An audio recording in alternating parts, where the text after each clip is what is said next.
Mi nombre es Asanda y soy alumna de la Universidad UNIDEP Cananea. Este video es para hablar sobre el tema de la educación en el Porfiriato.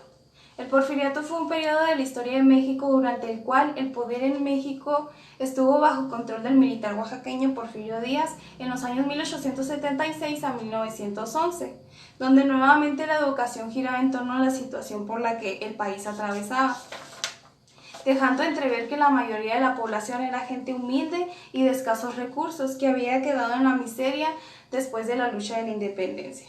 Díaz procuró favorecer la educación, pero la educación de los jóvenes nobles, provenientes de familias con ciertos poderes económicos. Una vez más, la educación entró a un estancamiento que hizo que los jóvenes que estudiaban este tipo de escuelas las abandonaran para dedicarse a las actividades productivas que eran sometidas para ayudar a su familia a sobrevivir. Con el analfabetismo creció en los campesinos.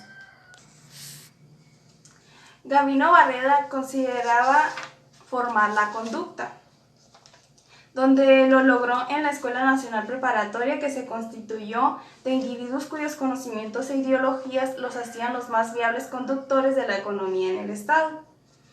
En las escuelas del Porfiriato, la variable fundamental para el cumplimiento de los programas constituían el maestro. Por otra parte, en la educación durante el Porfiriato, un personaje que tuvo mucha importancia fue Justo Sierra. Él fue el creador de la Universidad Nacional Autónoma de México y da el lugar a propuestas que tienen como fin el realizar cambios en la educación. Una de ellas es que estableció un sistema de becas para los alumnos más prometedores del país. Propuso establecer en México la instrucción primaria obligatoria.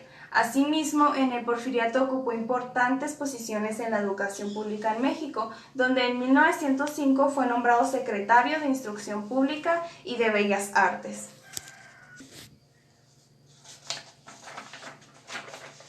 El Congreso Higiénico-Pedagógico de 1882 presentó y discutió algunas de las problemáticas educativas de esta época. Establecieron que no bastaban los conocimientos cultivados en los planteles, sino era preciso también gozar de una buena salud.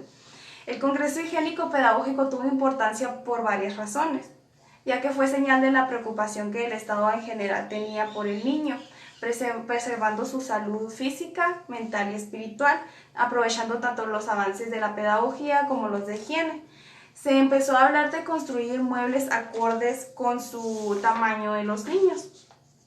Se consideró también la importancia del juego y mejorar el modo de enseñanza, el cual fuera divertido y bueno. Incluyeron las materias del lenguaje, ciencias, moral y ejercicios musculares. También incluyeron la higiene.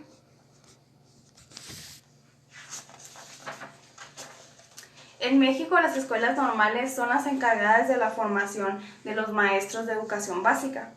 Las primeras escuelas normales se fundaron en México en la década de 1820, como parte del movimiento del sistema lancasterino, y tuvieron la finalidad de formar preceptores. Las licenciaturas que se impartían eran en educación preescolar, primaria, secundaria y con especialidad en español, matemáticas, biología, química, física, geografía, historia y en lenguas extranjeras como inglés y francés. También en educación especial, educación física, primaria, interculturales y bilingües.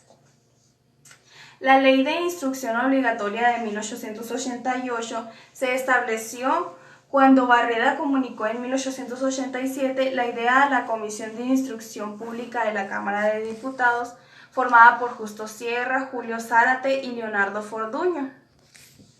Dicha comisión formuló un proyecto que en 1888 se convirtió en ley. Esta ley dividía la instrucción primaria en elemental y superior, indicaba la forma de subvencionar a las escuelas municipales y establecía que la instrucción primaria dada por el Estado sería gratuita. La instrucción primaria elemental es obligatoria en el distrito y territorios para hombres y mujeres de la edad de 6 a 12 años. La ley significaba un progreso ya que uno de ellos fue que unió de un modo explícito la lectura y la escritura. Por otra parte, a las niñas se les enseñarían labores manuales y a los niños los ejercicios militares. Ya comprendido este tema, podemos decir que la base de la educación actual se gestó en estos años del Porfiriato, que van de 1876 a 1911, ya que se introdujo la pedagogía moderna y se crearon y multiplicaron las escuelas normales, y se ofrecieron carreras técnicas a los obreros y la educación superior alcanzó una época de oro.